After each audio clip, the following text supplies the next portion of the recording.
Jesus Christ. All right. This is something like the beginning of a podcast.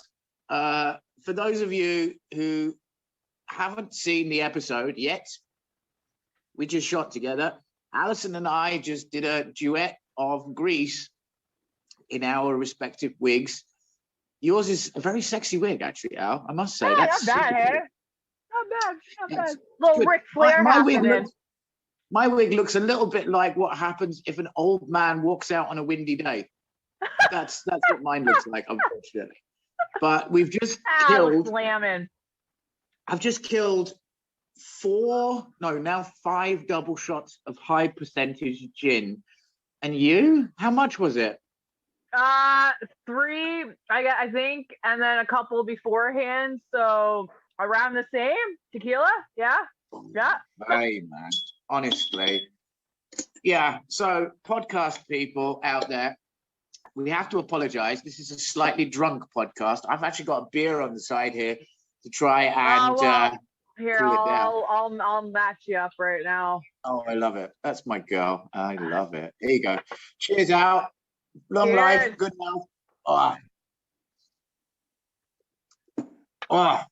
So you started Sourced as a response to the pandemic. Is that what you said?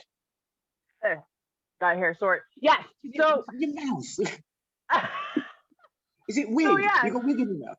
Yeah, I had wig in my mouth. Woo! It was artificial tasting. But yeah, so we started the company Saws. I started this during the quarantine of 2020. Is how we were born. Before that, I've been a chef in the restaurant industry for 7+ years now. So I've always loved to cook. I love pushing the boundaries. I love feeding people and having them try my new experiments per se. We started the hot sauce company, and it's just been booming from there almost a year later. And it's just amazing, all the support, from the community, from customers, just from everybody in general. Like it has been amazing, and it's been a wild ride, and I just can't wait to keep going. What was your path in then? So, I mean, for us at 420, it was like this. I started, first of all, we sort of set it up to make hot sauce, and I was tricked into setting it up. A friend of mine tricked me.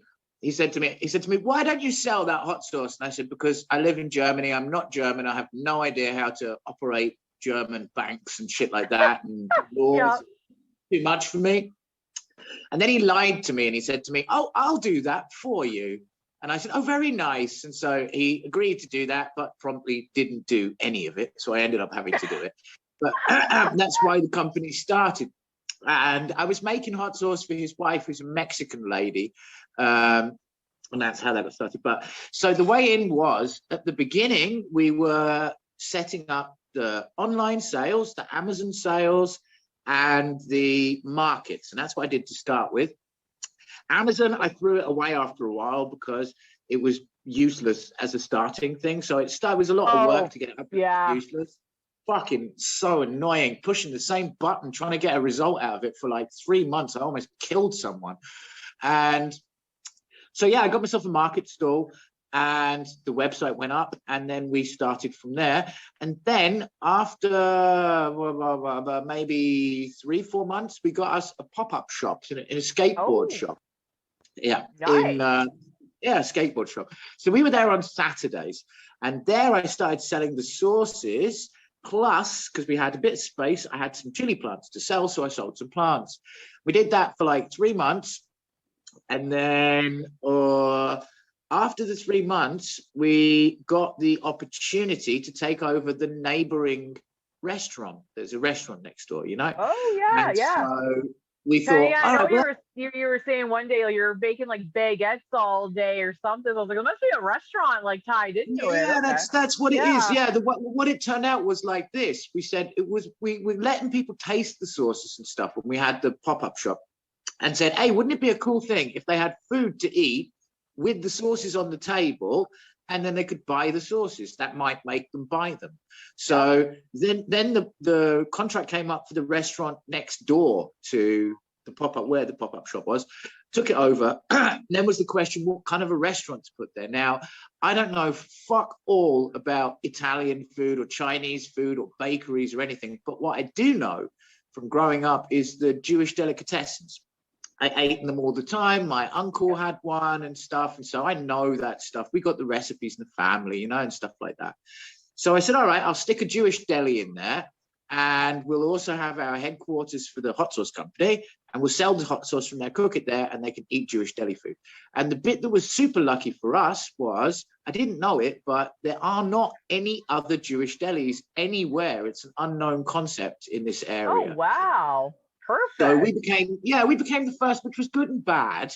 Like, it was good because, yeah, you've got no competition, but then it was bad because a lot of people, especially because we're in Nuremberg, right by where they had the Nazi trials, you know, the Nuremberg trials. Oh, yeah.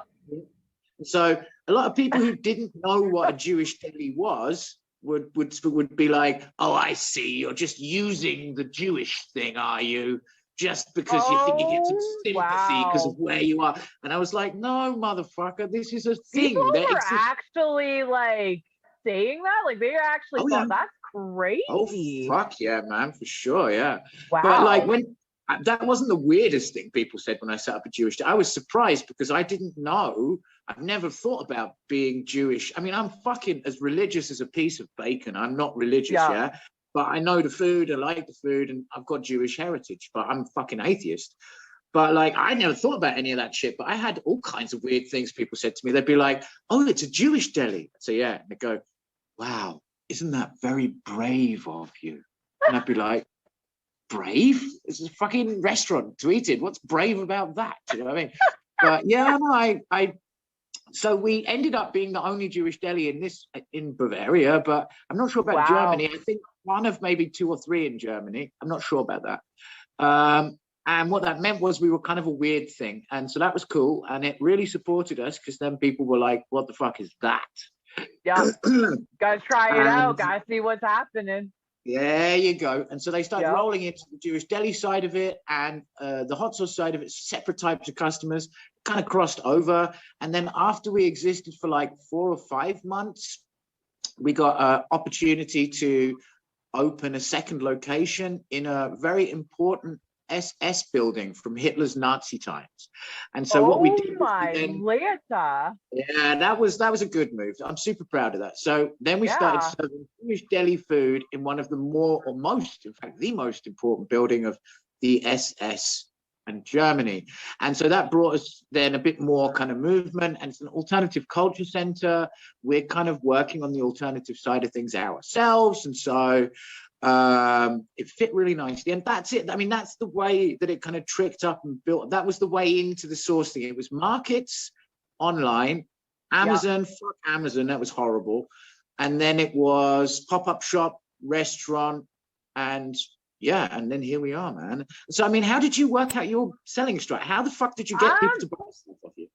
Honestly, for me, so it's kind of funny. So basically, I had the idea probably almost 4 years ago, because at a restaurant I was working at the time, they were doing chef hot sauces like weekly. So I got pinned to make these chef hot sauces. Now, to give a little background information about me, I could not eat a jalapeno because it was too hot for me. I have never made a hot sauce in my life. So making these chef hot sauce, first thing I do, like anyone else, you pull up Google, you put in, all right, hot sauce. So started making it out, normal, just peppers, vinegar, salt and pepper, maybe some garlic sort of thing. I'm the type of person, I mean, as we all know, we can tell about me, I get bored very easily, and I like to do things very differently and push the boundaries and think outside the box. So what I started to do is the first different hot sauce I made, I did a mango hot sauce, or I can't remember, it was either the mango or a blueberry one that I did at the restaurant, and pumped it out, and people actually really enjoyed it. And I was like, okay, cool. I'm the type of person, when I cook, whenever I do like a chili, like I always use like bourbon or whiskey just to give it a little more oomph into it. So for me, it was like thinking, let's take that concept and put it towards the sauce, because why not? It's the same thing, you're just cooking, right? So I did that, and then yeah, the first one I made with the booze in it was like a vodka, blueberries, fresh thyme, some habaneros, and I was like, oh man, this is really cool. So actually, I was telling my dad about it, and he's like, you should do a business, and I'm like, maybe, all right. Well, I had my daughter, and she was only about a year old at the time, so super busy, working 10-hour to 12-hour days and coming home, and I have to take care of my young daughter as well. And so the idea just kind of went and, back burner. Fast forward, we're in quarantine now. So I actually joined this group on Facebook called the Alberta Wine Ninjas. And basically what that is you join up, you're part of the group. They had different albums for different sections of where you live in the neighborhood, and you would actually like look up someone's address and drop them off a goodie bag. So it's basically like Nicky Nine Doors. You ring the doorbell and you run as fast as you can, but you're dropping off, a bottle of wine, some goodies. That could be candy, treats, chips, anything of any sort. It's just to make someone feel good, because we're all locked down and you got nothing else really going on. We're all a little depressed at this point. Yeah. So I put some feelers out in the Facebook group, and I was like, who would be interested in like a boozy hot sauce? Well, boy, Jesus, there was over 500 like people commenting on this. They're like, yeah, me right here. And I'm like, oh, okay. So make up a few recipes, start off with the habanero mango whiskey, had the Thai blueberry vodka, and then started off with the Thai chili honey with beer. So those were my three that I started with.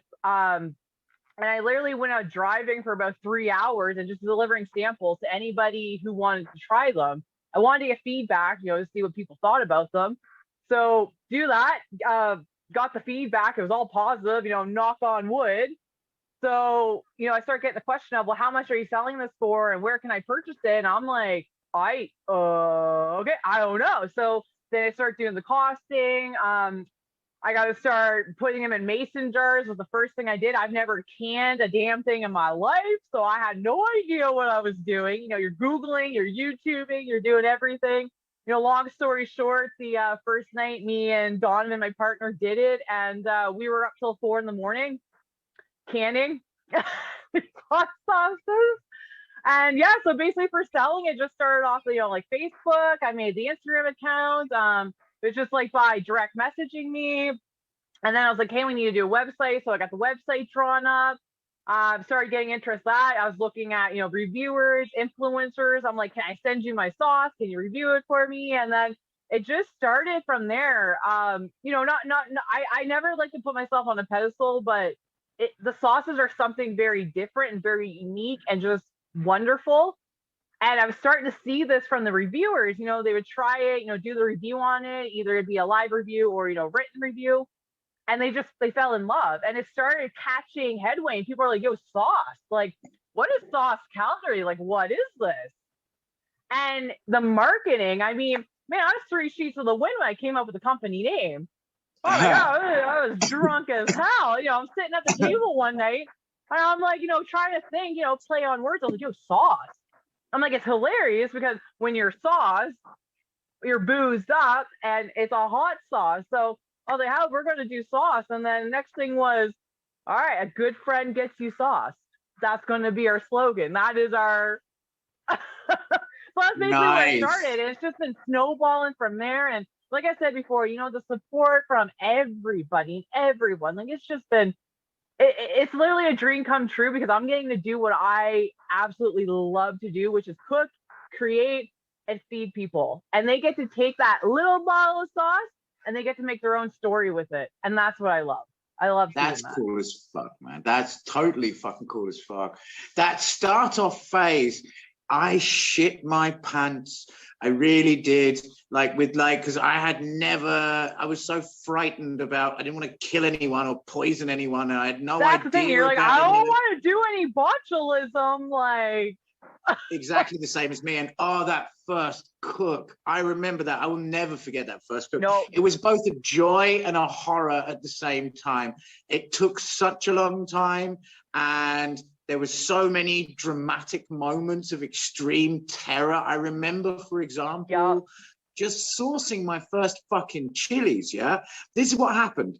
I fucking went looking around. I wanted Reaper. I wanted a few other bits and pieces, but mainly Reaper. And eventually I found a company, I will not say their name. And I got them to send, they were like, it was the only one, I didn't know where the fuck to get it from.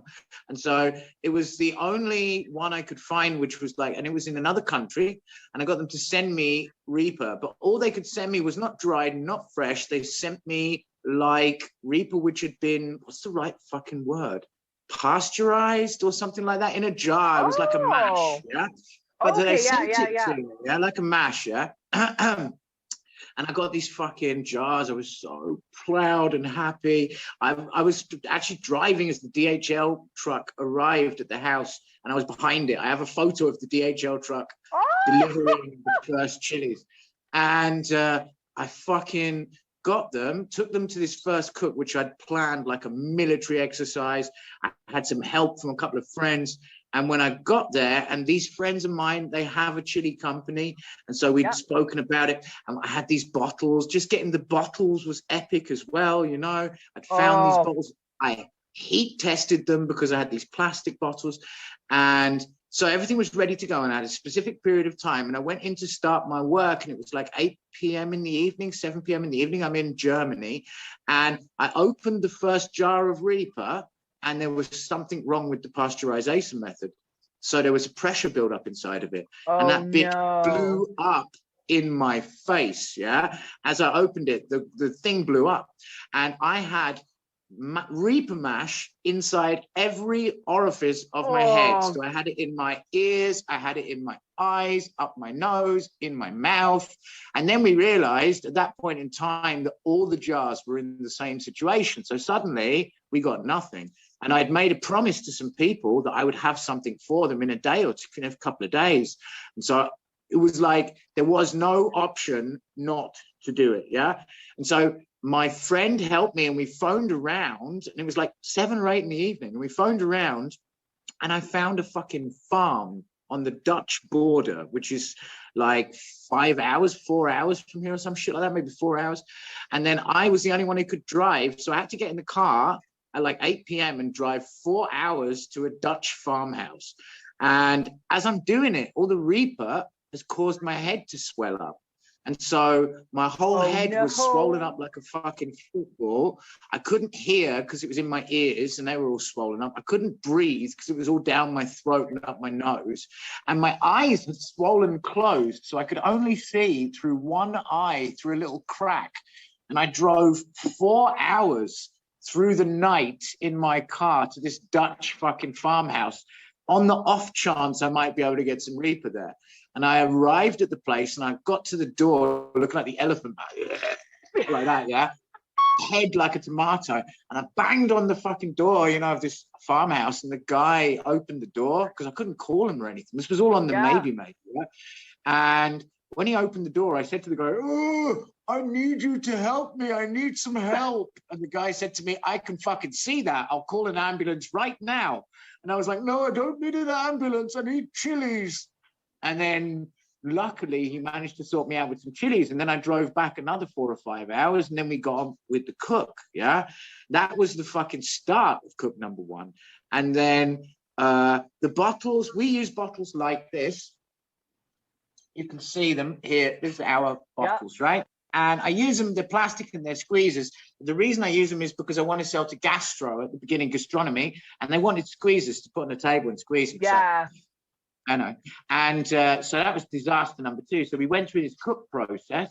With those bottles, I fucking heat tested them like a son of a bitch, yeah? I put hot stuff in them to make sure I could hot fill the bottle and it would be okay. But I'm not a physics major, yeah? And I don't know everything about physics and stuff. And so what I didn't know is the viscosity of the liquid or whatever changes the way the heat's distributed, concentrates it more or less. Didn't know it, yeah? So I tested it with one liquid. It got up to the right temperature to heat fill. So I'm good, I think. So we battle our way through an epic cook and we get to the finally 4 or 5 big fucking 50-liter pots full of shit. And it's ready to go. And I poured the first fill into the first bottle, and the Oh bottle no. just melted. Just the end. Bottle was useless. And so then I what'd was you do? well, I was lucky. I had my friend Oliver with me, who runs a really nice company called Abenteuer Chili. A big plug for Oliver right there. Abenteuer Chili, they're great. And so Ollie had a little bit of knowledge about some stuff. So I was like, oh my fuck, what do we do? And Ollie was like, all right, we've got different options. So the first step was we decided we would try and use UV sterilization because it needs no heat. So then that means you have to try and find a UV unit big enough to do it. We ended up with a baby bottle sterilizer, which you can fit like 1 or 2 bottles into, and it needs 10 minutes to sterilize them. And yeah, obviously I'm sitting on some hundreds of bottles, and I've got a fucking appointment which I have to fulfill in like a day or two. And so the heart's beating. Obviously that's not going to work. Put a whole bunch of work into getting this fucking baby bottle sterilizer. And then after that, we decided, okay, fuck it, let's go for a different method. What we're going to do. I know, high proof alcohol, but it was the wrong day of the week. So there was no way for us to get hold of high proof alcohol to sterilize with. And then we didn't know what the fuck to do. And then Oliver, bless his heart, being a history buff, said, I know, Roman sterilization. And I was like, what the fuck is that? And he was like, that's acid, that's high proof acids in vinegar. And I was like, So then we ran off, got hold of some like 80% acid vinegar and did Roman sterilization, and it worked.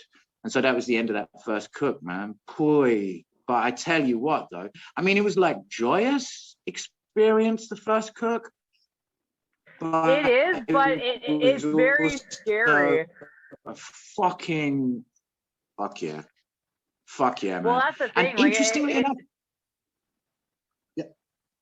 no, I was just gonna say, like, yeah, no, like it is scary because I mean it's something brand new and you're literally doing it for the first time. I mean, it gets your heart going, and it sucks a few times when you're going on that first cook because you're like, I wanted to go right, don't want to make anyone sick, want to seal it up good, like. Whew. Yeah, we had to, but it's interesting also, I guess, when you look at the development. When I love it, like with not just with sauce cooks, but like, for example, I'm cooking pastrami and salt beef on big scale, yeah, which is something I never ever did before in my life as well. And I love watching the way with all of that stuff that the process develops with time. Yeah, like the first time I ever did a fucking pastrami cook, it was so messy, I needed like half a day to clean up the fucking kitchen. Now I can do a full-on 100-kilo pastrami cook and you wouldn't know anything had happened, around about, you know, kind of a thing. And slowly, like with the sauce development, I mean, I enjoy it as well. Like we used, for example, we spoke about sterilization. I stayed with that Roman sterilization method until I started to produce cheese-based sauces. I did a run of cheese-based sauces, like a jalapeno cheese and extra hot with Reaper flakes, cheese sauce, and also a bacon cheese sauce. And then when we got there, that was the next like step in sterilization progression, because then you use your high percentage vinegar to sterilize the bottle, but it's not like a normal sauce. So the vinegar doesn't get eaten by the flavor of the sauce. The vinegar becomes the dominant flavor of the cheese. Oh, interesting. No, yeah, no, you don't want that. Fucking disgusting. Well, no, it's interesting, like the science of it. It's like it's cool that it does that, but yeah, no, for consumption, like, y'all don't want that.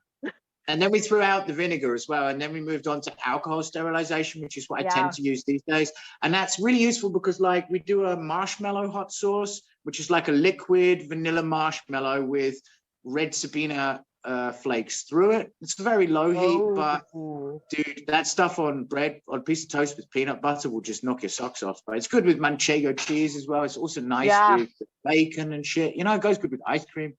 But yeah, that particular like alcohol sterilization, I was happy to move on to, because like vinegar sterilization, that shit, high percentage acid, dude, the amount of burns. Like, have you ever fucked around with that stuff before?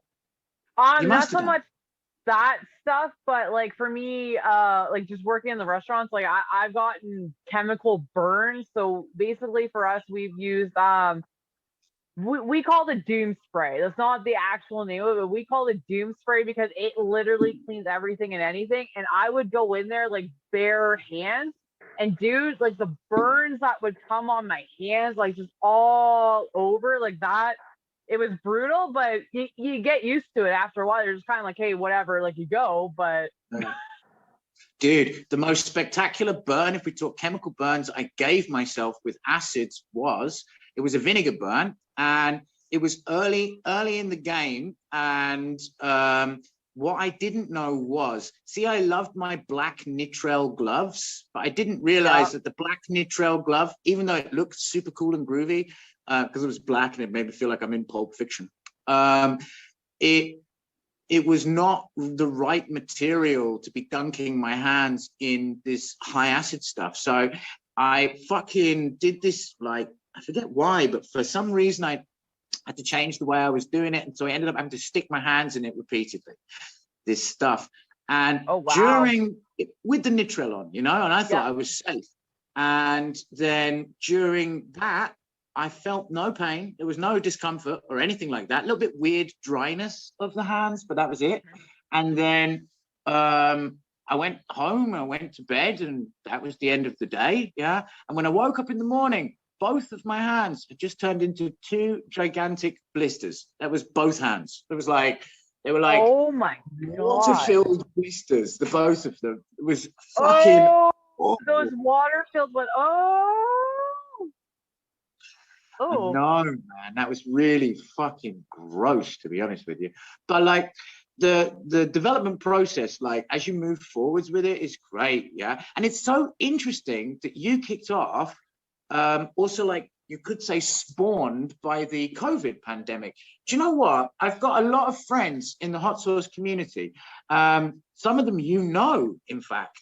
For example, Rachel, who's running Nashville Hot Sweets. Yeah.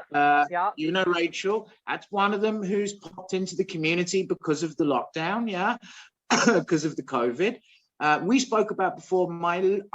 I've told you have to speak to this dude, and you really do. He's also ex-chef, just like you. He also dropped in at the beginning of the lockdown in Canada because his chef work went up the Swanee.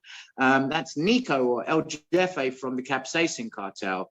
I adore him. I still have to message them and just say hi. I do. Dude, honestly, you'll fall in love. You can't help but fall in love with Nico and Kat, the 2 guys who are running that thing. They're just adorable people. But then, that's 2 examples. I also know in Europe, my buddy John Boutin, he's running Uncle Johnny's Hot Sauce. Big plug for Uncle Johnny's Hot Sauce. Me and John, we did a duet together of Wonderful World by Louis Armstrong. Yeah, maybe you sent that one to me, I think. There you go. Yeah. John also got into the role of sauce cook because he's professional trumpet player with a relatively well-known band called the Broilers. I don't know if they're known over your end of the world, but for sure here they're super famous. And there was no concerts, and so Johnny needed to do something, feed the family, and so he dropped into the hot sauce world. It's amazing, really, with this whole pandemic situation.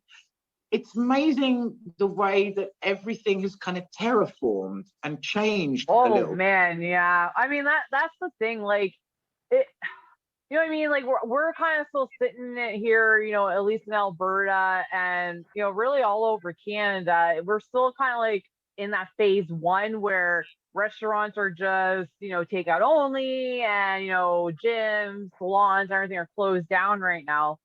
But what was really cool about when we first all went into this, the whole world's in a quarantine, more or less. We're all in a lockdown.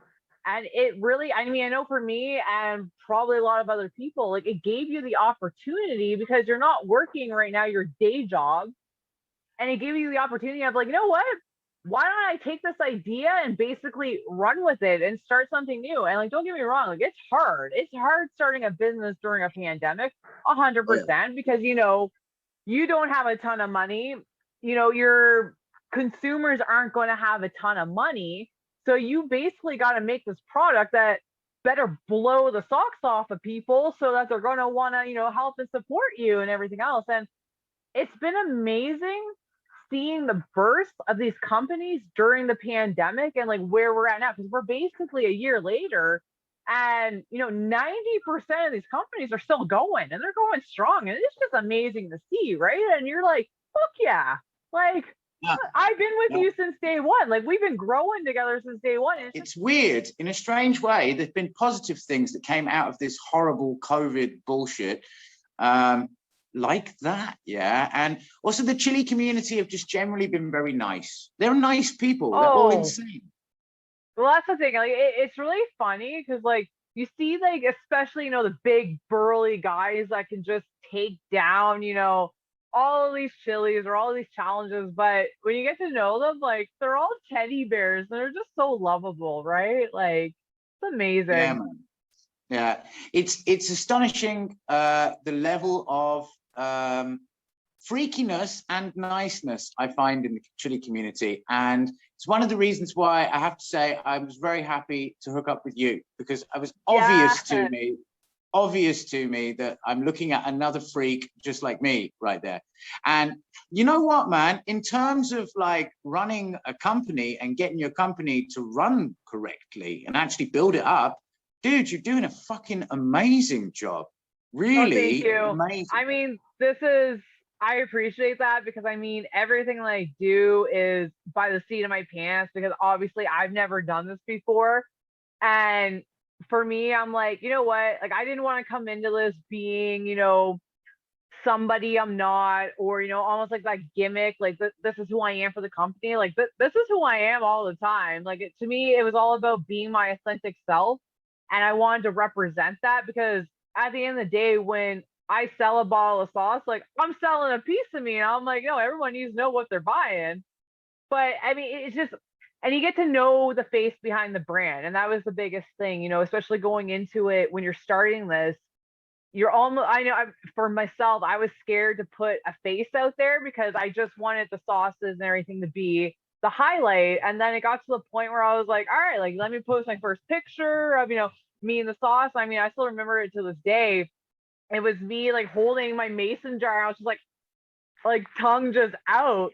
And there's just so much love from that. And then I started, showing my face more, doing lives. And for me, I just think it's really important when companies do that, because you are seeing the actual human being, the face behind that brand. And it's such a big thing. And I love it. Did you have the same thing? Did you have the same thing I had? Because when I started with putting out kind of like a public image of the company, so at the beginning, I felt like it was kind of egotistical to stick my face in it. I felt like I was being some kind of fucking egomaniac, and then it sort of slipped in just because it did, and I felt almost guilty about it. And then suddenly, exactly as you say, I realized that actually no, there's a lot of me and my personality in this thing that I'm doing.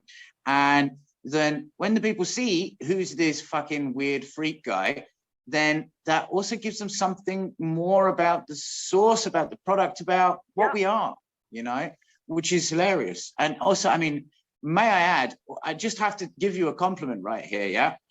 You, those people who've not seen the episode, we have just literally finished filming together. We drank a lot of liquor and we ate a lot of chili extract, big time. And this is a first, this one, my dear. If you've not seen it, let me just say, my girl held her shit together perfectly, and I lost my shit in the biggest way possible. I really did. And here's how much of a first this was, right? My girlfriend was behind the scenes. Flocker is her name. That's not, that translates to English as Flake. That's my girlfriend's name, Flake. And she said there was a famous polar bear in Germany in a zoo, which was called Flocker, Flake. And my girlfriend has a very pale skin. So that's where she got that nickname from. But she was kind of doing the master stuff on the computer. And when I began that singing, my response or reaction was so heavy, for the first time ever, Flocker got worried I was about to vomit. And so she without quite quietly, no one I hope noticed it whilst we were filming, but she quite quietly scuttled next to me and slipped a bucket next to my legs so that I could vomit God, in it. I love her. Oh my gosh. Me too. I'm a lucky man. You know, behind every great man is a greater woman. And if you're not such a great man, you need a double great woman. And I think of myself as in the latter category. Oh, tell me about it. I mean, I'm a woman, but I got a great man behind me. He's making me a couple of grilled cheese right now because I haven't eaten anything all day. And I was sitting here and I was like, oh my God, my stomach is going to die between, you know, the Reaper jelly, the tequila I haven't eaten. He's like, I'm making you some grilled cheese. I'm like, I love you so fucking much. Thank you. Like, you're taking care of your girl. I think that we need to let our lovely girl Alison go and be cared for by her lovely man. So all of you out there in TV land, I am off to slowly become human again. Alison is off to eat some grilled cheese. And as I said before, you got to eat a lot of our shit. 420 Chili Company sauces, absolutely. And you also got to eat a lot of Alison shit, sourced sauces. So for myself, Sash, 420 Chili Sash here in Bavaria, I'd like to say ciao. And also from my dear girl up there in Calgary in Canada, both of us, we'd love to wish you a wonderful day. So ciao for now, y'all. Ciao. Bye. Dude, wow. I so nearly lost my shit on that singing. I really did. My guts right now are dead. Like, I am cramping so bad right now. Oh, man.